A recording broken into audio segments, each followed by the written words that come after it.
रायगडच्या रोहावरसे गावात अल्पवयीन मुलीवर लैंगिक अत्याचार।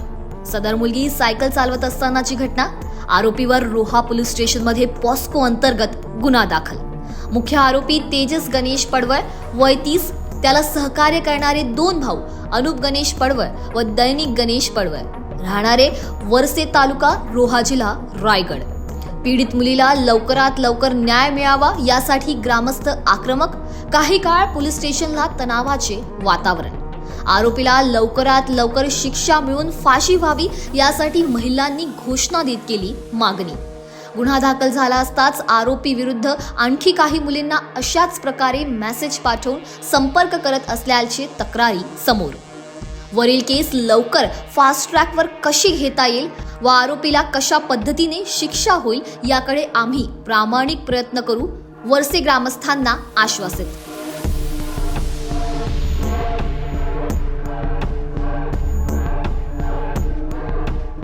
वरसे इथे एक अल्पवयीन मुलगी आहे 11 वर्षाची।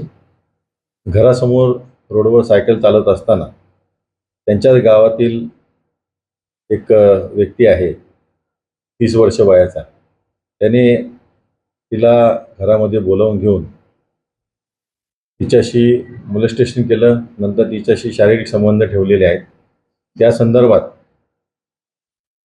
रोहा पोलीस ठाणे या ठिकाणी गुन्हा दाखल करण्यात आलेला आहे। CR नंबर 2/2025 पोक्सो आणि BNS प्रमाणे गुन्हा दाखल करण्यात आलेला आहे।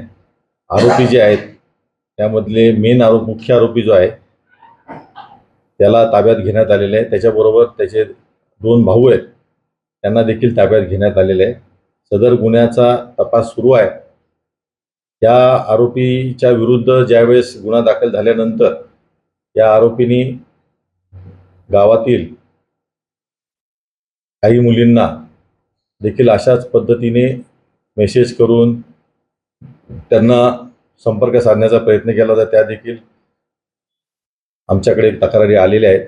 त्या अनुषंगाने आम्ही कायदेशीर कारवाई करत आहोत।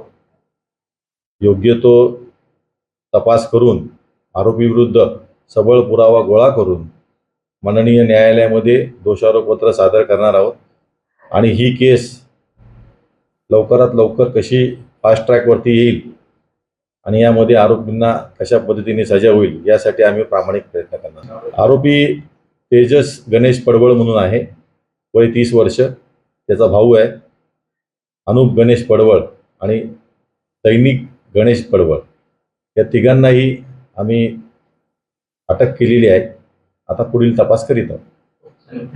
ही कायद्याने ज्या काही गोष्टी प्रचलित कायद्यान्वये गुन्हा दाखल करून तपास करून कायदेशीर जे काही पुरावा गोळा केल्यानंतर माननीय न्यायालयामध्ये दोषारोपपत्र पाठवल्यानंतर गुन्हा खटला जो आहे फास्ट ट्रॅकमध्ये कसा चालवता येईल आणि आरोपींना कशी सजा होईल जास्तीत जास्त यासाठी त्यांना आम्ही सर्व नागरिकांना, वरसे गावातील रहिवाशांना आम्ही आश्वस्त केलेले आहे आणि वेळोवेळी या गुन्ह्याच्या तपासाची त्यांना प्रगती सांगण्यात येईल।